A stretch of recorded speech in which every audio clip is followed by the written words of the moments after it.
morning, students. Welcome to the class. Students, our today's topic is refraction through a thin prism. This topic is very important because it does not form the part of your theory syllabus only, but it is a part of your practical syllabus as well. Whatever result which we are going to derive at the end is used for one of the practicals that we have to perform in our labs during your class 12th. So students, first of all, I'm going to tell you what is a prism.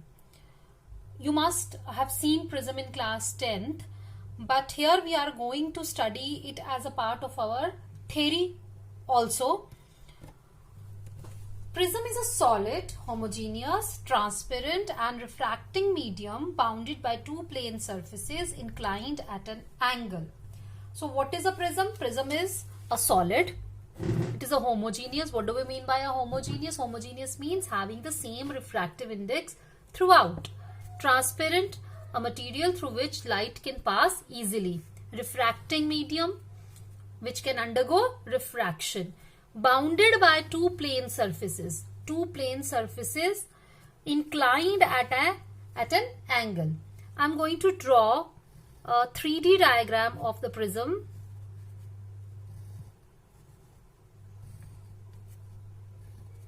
This is how the prism looks like in 3 dimensions. This surface and this surface. These two surfaces are the refracting surfaces. This is also refracting surface, and this is known as the base. This is the base, refracting surface and refracting surface. The angle between two refracting surfaces is known as the angle of the prism.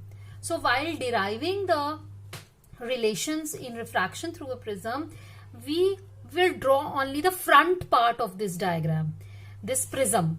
So whatever I am drawing here, this ABC, it is basically the front part of this three-dimensional figure. But we are not dealing with the three-dimensional figure here because it is little complicated. For the sake of simplicity, we will just take the front portion of the this figure, and we will do all the diagram, or we will do all the calculations on this part only. So here I have taken a prism. This prism is made of a glass, okay, and the surrounding medium is air. Let us take one incident ray. This is suppose an incident ray. So here we will draw a normal. Then at this refracting surface, on the first refracting surface, it will undergo refraction. You know, as the light is moving from rarer to the denser medium. Why? Because whatever material you take, that material will be denser than air. So when the light is moving from the air to some other materials, to some other medium, it means the light is moving from the rarer to the denser medium. And what happens when light moves from the rarer to the denser medium? It will move towards the normal. So this would have been the path of the incident light if there had been no prism. But since there is this refracting boundary AB, so due to the refraction at this surface, it will undergo refraction, and because of refraction from the rarer to the denser medium, it will move towards the, instead of going like this, it will go like this. Okay, so this is your refracted ray. Now angles I'll draw later on. Okay, now this is my second normal. So when this refracted ray will strike this boundary AC, second refraction will take place. Now let's see what happens. Now the light is moving from glass to air. It means it is moving from denser to the rarer medium. So when light moves from the denser to the rarer medium, what happens? क्या होता है उस समय? The light moves away from the normal. So if there would have been no boundary like this, अगर यहाँ पर ये AC boundary नहीं होती, तो where this incident ray on this surface would have gone, it would have gone just like this. लेकिन ये boundary यहां पर है, तो because of the refraction at this surface the light will move, the incident रे will move away from the normal, का मतलब हुआ नॉर्मल से दूर जाएगी. So this will be your emergent रे. ठीक है, ये मेरी इमर्जेंट रे आ गई. Now I'll draw the angles. Let us say this is my angle of incidence, this is my angle of emergence, this is my first angle of refractions. वैसे तो ये angle यहाँ पर angle of incidence है for this surface, but I will take it as R2, and this is angle of prism A, and this angle is going to be, ये angle कितना आएगा 180 degree minus R1 plus R2. अब देखिए, अगर यहां पर prism ना होता तो ये रे अपने ओरिजिनल पाथ से जा रही होती. In the absence of the prism this ray would have gone like this. मगर यहां पर प्रिज्म के होने की वजह से ये हमारी फाइनली जो इसमें से रे आउट होती है, इमर्जेंट रे जो है उसका पाथ ये है. ठीक है, तो if I produce the incident रे in the forward direction and the emergent रे इन द बैकवर्ड डायरेक्शन, तो ये जो एंगल बनेगा, this angle is known as angle of deviation. This is the deviation angle. And what is the angle of deviation? Deviation क्या होता है? अपने path से भटकना. अगर यहां प्रिज्म ना होती तो ये इंसिडेंट रे ऐसे जा रही होती, but due to the presence of the prism, ये जो आपकी इंसिडेंट रे है ये डिविएट हो गई है इस पाथ पे. So the angle through which the incident ray gets deviated is known as angle of deviation. Angle of deviation होता किस किस के बीच में है? It is formed between the incident ray produced forward and emergent ray produced backward. ठीक है, it is clear. Now let's come to the mathematical portion. ठीक है, हम मैथमेटिकल पोर्शन पे आ जाएंगे. मैं इनको नेम यहां पर इनकी नेमिंग कर दूंगी. It is M, let us say it is N and it is D. ठीक है, अब देखिए यहां पर इसका नाम रख देते हैं हम E. Now I will draw this diagram only. मैं ये वाला डायग्राम आपको ड्रॉ करके बताती हूं. That is MND. ठीक है, यहां आ गया R1, ये आ गया R2, तो ये एंगल मेरा कितना निकल गया 180 degree minus R1 plus R2. ठीक है, अब now take this triangle that is MNE. This is my M, this is N, this is E. यहां से देखिए your MN and E. Okay, तो ये एंगल आपका पूरा का पूरा एंगल, ये जो है ये पूरा एंगल था I, because vertically opposite angle है तो ये I के बराबर होना था. लेकिन अब ये एंगल जो है ये आपका क्या बना, दैट विल, क्योंकि इसमें से R1 क्या निकल गया, तो ये एंगल बनेगा I माइनस R1. तो ये आ गया I माइनस R1. ये एंगल, ये पूरा एंगल था वर्टिकली ऑपोजिट एंगल E के बराबर, उसमें से हमारा R2 निकल गया, यहां बच गया मेरा E माइनस R2. क्लियर हो गया ये? नाउ मेरे एक और डायग्राम मैं यहां बनाऊंगी, दैट इज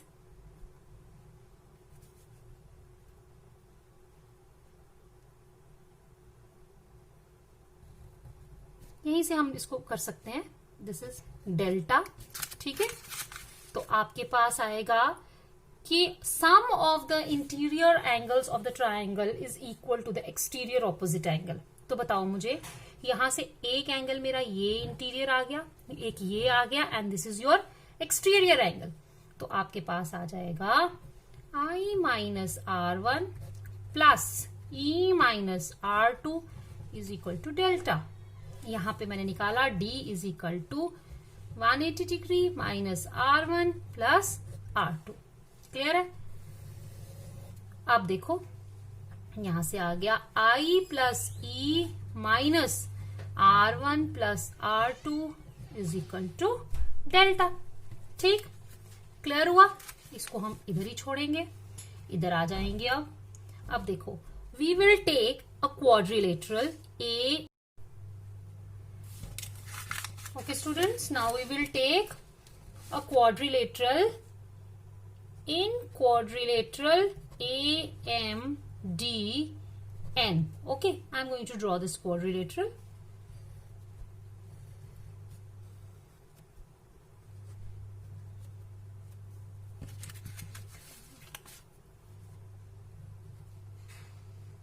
ठीक है, this is angle A, this is M, this is D, and this is N. Since this is normal on this surface, so it is 90 degree. It is also 90 degree. देखो ये normal है ना M इस surface पे AB पे। सो ये देखिए, this ये वाली जो लाइन पर ये नॉर्मल है, इस लाइन पर ये नॉर्मल है। So these angles will be of 90 degree each.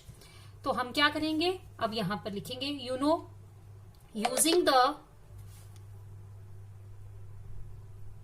using the sum of quadrilateral, we'll get angle A plus angle M plus angle D plus angle N equal to 360 degree. हम लिखेंगे A plus 90 plus 180 degree minus R1 plus R2 plus angle N is equal to 360 degree. ठीक है, and N is also 90 degree, sorry. तो आपका 90 plus 180 plus 360 आ गया, plus 90 आ गया 360 के बराबर। ठीक है, तो ये सारा कैंसिल हो गया, 90 plus 180 plus 90 360 on the other hand side, दोनों कैंसिल। तो angle A is equal to मैं इधर ले जाऊंगी, ये आ जाएगा R1 प्लस R2। अब ये R1 प्लस R2 की वैल्यू मैं इसमें सब्सटीट्यूट करूंगी। Substituting for R1 plus R2 equal to A in 1, क्या आया मेरे पास, I plus E minus A is equal to delta. ठीक है, तो हमारे पास कंडीशन आ गई, I plus E is equal to A plus delta. Keep it equation 10। Clear?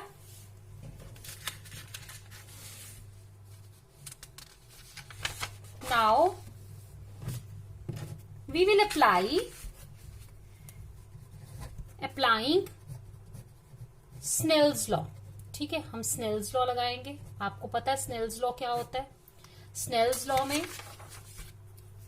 Refractive index of this medium, जो एंगल यहां बन रहा है उसका sine, refractive index of this other medium and जो एंगल उस मीडियम में बन रहा है उसका साइन।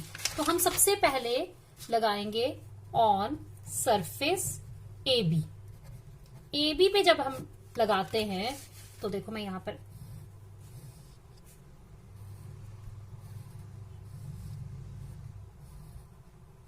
ठीक है, this is mu A, this is mu G, this is again mu A, this is sine I, this is R1, this is R2 and this is E। तो आ जाओ, आप इसको हम अप्लाई करते हैं। ये आ गया पहले सरफेस पे, ABC है ना, AB पे लगाते हैं। Mu A sine I is equal to mu G sine R1। हमें निकालना है refractive index of glass with respect to air. तो वो निकल गया मेरा sine I upon sine R1। You know, when angles are very very small, क्या होता है, sin I is approximately equal to I and sin R1 is approximately equal to R1। तो मेरा यहां पर निकल जाएगा I अपॉन R1। ठीक है, तो यहां से मैं I की वैल्यू निकालूंगी, that is R1 mu G upon mu A। इसको मैं लिख सकती हूं R1 refractive index, this is refractive index of glass with respect to air. ये निकल गया मेरा पहला। Similarly now will do similarly for surface AC। किसके लिए? सरफेस AC के लिए। देखिए इस पे लगाओ म्यू जी, कौन सा एंगल बन रहा है? R2। म्यू ए, कौन सा एंगल बन रहा है? E। तो दोनों ही केसेस में मुझे क्या निकालना है? याद रखिएगा, refractive index of glass with respect to air. यहां मेरा ये बन जाएगा E/R2। अगेन वही कंडीशन हम अप्लाई करेंगे तो ये आ जाएगा। इट एम्प्लॉयज E किसके बराबर आएगा? इंटू R2, और E is equal to refractive index of glass with respect to air.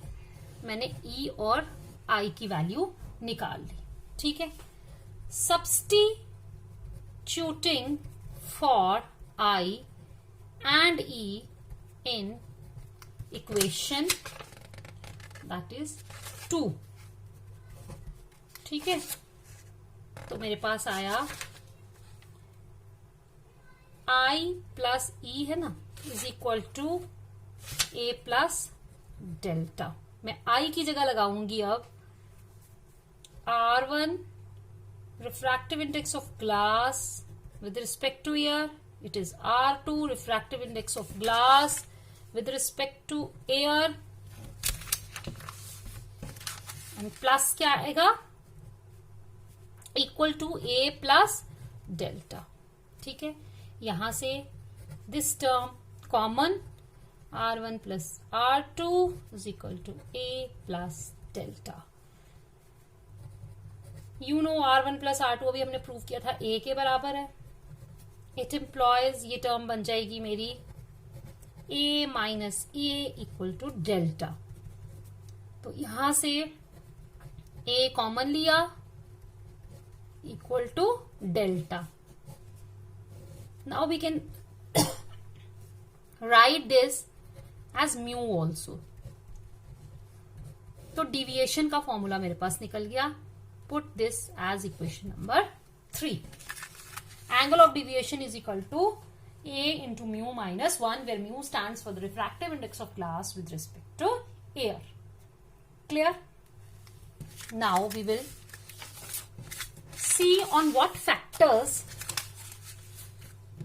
angle of deviation depends. Angle of deviation depends on a lot of factors. It depends upon refractive index, it depends upon wavelength, it depends upon angle of incidence. Here we will discuss only its dependence on angle of incidence. ठीक है, so angle of incidence versus angle of deviation। हम एक graph draw करेंगे। आप देखोगे ये graph, this graph you have to draw in your practical also. ठीक है, तो अब अगर आपको यहां पर अच्छे से समझ आ जाए तो आपको प्रैक्टिकल में जरूरत नहीं पड़ेगी बार बार ये पूछने की कि मैम हमारा ये प्रैक्टिकल ठीक है या नहीं है। Once you do your ray diagram part, जो आपने रे वाला पार्ट करना है, उसमें प्रिज्म में आपने बनानी है incident ray, and then you have to calculate the angle of deviations. और जब आप प्लॉट करेंगे ग्राफ, अगर आपका एक्सपेरिमेंट सही गया है तो आपका ग्राफ भी बिल्कुल सही आएगा। आपको पता चल जाएगा कि हमने जो परफॉर्म किया है, क्या वो जो हमारी एक्टिविटी हमने परफॉर्म की है, जो एंगल्स हमने लिए हैं, जो एंगल्स हमारे निकले हैं, तो वो सही है या नहीं है, वो डिपेंड करता है ऑन ग्राफ। ठीक है, व्हाट हैपन्स, यहां पर आप ले लेंगे angle of incidence and here you will take angle of deviation. देखो क्या होता है, ये मैंने डिफरेंट सपोज एंगल्स ले लिए and these are my different angle of deviations. जैसे जैसे आप पहले स्टार्टिंग में एंगल ऑफ इंसिडेंस बढ़ाते हो, angle of deviation starts decreasing. ठीक है, एक पर्टिकुलर एंगल ऐसा आता है जिसके लिए आपकी angle of deviation is minimum. एक पर्टिकुलर एंगल, ठीक है, सिर्फ एक ही पर्टिकुलर एंगल होता है जिसके लिए एंगल ऑफ डिविएशन सबसे कम आती है। लेट अस से दिस, ये वो एंगल है। This is your angle of incidence for which your angle of deviation is minimum. ठीक है, जो एंगल यहां पर हमने एक एंगल ऑफ इंसिडेंस, पहले हमने क्या किया, एंगल ऑफ इंसिडेंस को बढ़ाया। आप देखोगे बढ़ाओगे तो एंगल ऑफ डिविएशन कम होगा। एक पर्टिकुलर वैल्यू आएगा जिसके लिए वो सबसे कम होगा, उसके बाद में अगर आप एंगल ऑफ इंसिडेंस बढ़ाओगे the angle of deviation will also increase. तो graph will be like this. बच्चे क्या करते हैं, प्रॉब्लम क्या होती है उनका ग्राफ ऐसे फ्लैट होता है। फ्लैट ग्राफ नहीं चाहिए। ये वाला जो ग्राफ बनता है तो रॉन्ग है। आपका ग्राफ ऐसे होना चाहिए, एक पॉइंट होना चाहिए। यहां पर ये एक रेंज नहीं होनी चाहिए, ये फ्लैट नहीं होना चाहिए, यहां पे एक पॉइंट होना चाहिए जिस पॉइंट के बाद वो शार्पली वो एकदम से क्या करेगा, राइज करेगा। इस पॉइंट के इस साइड ये ग्राफ डिक्रीज कर रहा है, इस पॉइंट के इस साइड ये ग्राफ इंक्रीज कर रहा है। ठीक है, तो इस एंगल को हम बोलेंगे एंगल ऑफ मिनिमम डिविएशन। ठीक है, now we have to find out the conditions for angle of minimum deviation. Conditions for minimum, कब मिनिमम डिविएशन आएगी प्रिज्म में। ठीक है, उसके लिए मैं यहां पर आपको एक ये ड्रॉ करते हैं हम। ठीक है, यहां पे सपोज मेरा angle of incidence is I. ठीक, ये रे ऐसे जा रही थी लेकिन ये भटक गई। This is my angle of emergence और ये आ गया मेरा एंगल ऑफ डिविएशन। ठीक है, एक प्रिंसिपल हमने पढ़ा है रे ऑप्टिक्स में which is called principle of reversibility. Principle of reversibility क्या कहती है कि अगर हमारे पास कोई रे है और हम उसको 180 डिग्री से क्या करें, रोटेट कर दें, तो वो वापस वही पाथ अपनाएगी जिस पाथ से वो आई है, मतलब it will trace its original path. तो ध्यान से सुनिएगा। अब आपने क्या किया, यहां से आपने एक रे को इंसिडेंट किया, suppose let us say it is 40 degree. ठीक है, अब आपने 40 डिग्री से इसको यहां से एंगल ऑफ इंसिडेंस रखा है, फिर आपने इसको यहां से व्यू किया, ये आ गई हमारी इमर्जेंट रे। एंगल ऑफ डिविएशन आया डेल्टा, और सपोज इसके लिए हमारी जो एंगल ऑफ इमर्जेंस था वो आया था 30 डिग्री। ठीक है, वो कितना आया था, 30 डिग्री सपोज। अब आपने क्या किया, आप यहां पर अब खड़े होने के बजाय आप यहां खड़े हो गए। आपने क्या किया, इस रे को, इमर्जेंट रे को रोटेट किया और यहां से इंसिडेंट करवाया। जब आप यहां से इंसिडेंट कराओगे तो ये यही पाथ रिट्रेस करेगी। ठीक है, तो अब आपका एंगल ऑफ इंसिडेंस क्या बन गया, यहां पर 30 डिग्री, और इमर्जेंट यहां से, क्योंकि इसने वही पाथ फॉलो करना है, तो ये क्या बन जाएगा 40 डिग्री, और डिविएशन जो है वो सेम रहेगी क्योंकि प्रिंसिपल ऑफ रिवर्सिबिलिटी में उसने वही पाथ अपनाना है। तो डेल्टा जो है वो, अगर आप आई को ई और ई को आई बना दो तो डेल्टा क्या आएगा, सेम। यानी कि for one value of delta U will be having to values of angle of incidence, और वो जो एंगल्स ऑफ इंसिडेंस होंगे वो कौन से होंगे, आई के लिए जो ई होगा और ई के लिए जो आई होगा। तो देखो वो डायग्राम से भी क्लियर हो रहा है। सपोज मैंने ये यहां पर ये दिया, this is my angle of deviation. तो इस एंगल ऑफ डिविएशन के लिए एक angle of incidence same angle of deviation के लिए ये दो एंगल्स ऑफ इंसिडेंस हमारे बन रहे हैं, एक आई है और एक ई है। यानी कि अगर एंगल ऑफ डिविएशन सेम होगा तो we will be having two angles of incidence which are the angle of incident and incidence and angle of emergence. अगर आप उनको इंटरचेंज करोगे तो एंगल ऑफ डिविएशन पे कोई फर्क नहीं पड़ेगा। क्लियर हुआ। अब लेकिन एक एंगल ऐसा है, वो एंगल कौन सा है, वो एंगल है आपका angle of minimum deviation. Angle of minimum deviation के लिए तो एंगल जो ये एंगल ऑफ इंसिडेंस आ रहा है वो तो एक ही है। देखो ये एंगल ऑफ मिनिमम डिविएशन, इसके लिए ये एक ही पॉइंट आ रहा है, इसके लिए दूसरा एंगल नहीं है। तो इसका सीधा सा मतलब क्या है कि एंगल ऑफ मिनिमम डिविएशन जब हमारा आ जाएगा उस समय आपका दोनों एंगल कोइंसाइड करके एक ही बन जाएंगे। उसकी कंडीशन ये आई कि when angle of minimum deviation is attained, यानी कि when the prism is placed in the angle of minimum deviation, angle I becomes equal to angle E. Angle I किसके बराबर हो जाते हैं, एंगल ई के, क्योंकि उस समय आपके दोनों एंगल्स जो हैं जिसके लिए एंगल ऑफ डिविएशन को सेम रहना है वो एक ही एंगल है, तो automatically angle I becomes equal to angle E. This is our first condition. And when angle I becomes equal to E, automatically आपका angle R1 और R2 भी आपस में बराबर हो जाते हैं. ठीक है. सो ये पहली कंडीशन आ गई. नाउ फॉर सेकेंड कंडीशन क्या होगा. सेकेंड कंडीशन के लिए मैं आपको एक फिर से डायग्राम बना के देती हूँ. आपको इतनी डायग्राम्स नहीं बनानी है. मैं सिर्फ आपकी अंडरस्टैंडिंग के लिए ये डायग्राम्स बना रही हूं. ये देखो, अब मेरा ये रे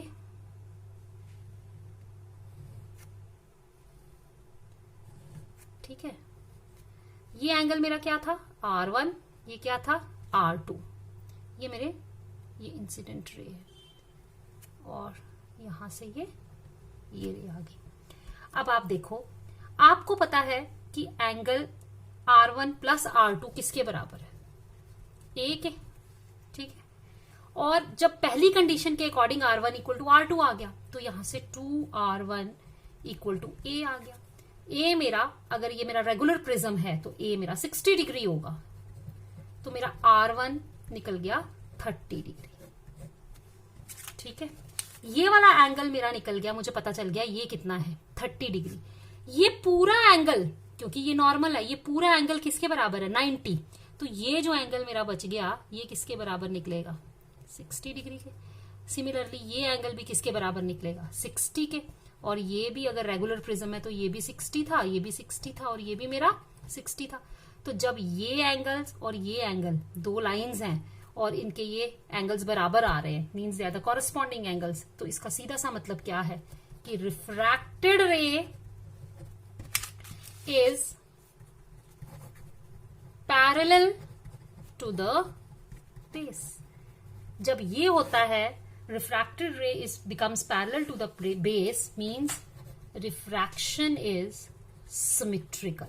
इसको बोलते हैं refraction is symmetrical in the minimum deviation condition.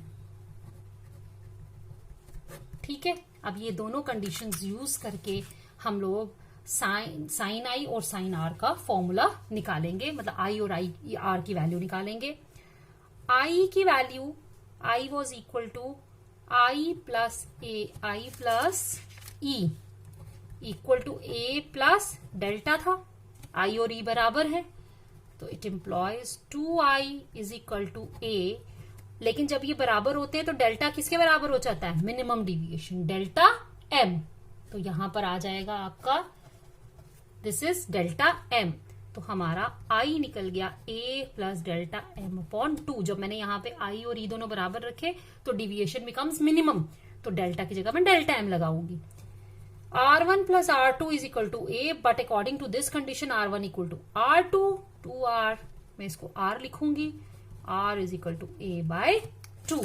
तो आपका रिफ्रैक्टिव इंडेक्स जो था that was sine I upon sine R. Substitute करो, sine A plus delta M upon 2 sine A by 2. This is what we call as thin prism formula. I hope आपको ये समझ आया होगा कि थिन प्रिज्म फॉर्मूला क्या है, कैसे इसको डिराइव करना है. मैंने इसमें बहुत सारी डायग्राम्स आपकी एक्सप्लेनेशन के लिए बनाई है. आपने सिर्फ एक ही डायग्राम बनानी है और डायग्राम बनाते टाइम यहां पर याद रखिएगा कि जब भी लाइट प्रिज्म में से रिफ्रैक्ट होके जाएगी it will always bend, finally जो रे निकलेगी it will always bend towards its base. तो आपको कोई रटने की जरूरत नहीं है. Simply go through it 2-3 times. You people will be able to understand it properly. और इसको एक बार याद करके लिखिए. इसके ऊपर बेस्ड कुछ न्यूमेरिकल्स होते हैं वो मैं आपको नेक्स्ट टाइम कराऊंगी. This is all for today. So thank you बच्चे. Till my next video, till my next lecture, goodbye. Stay home, stay safe.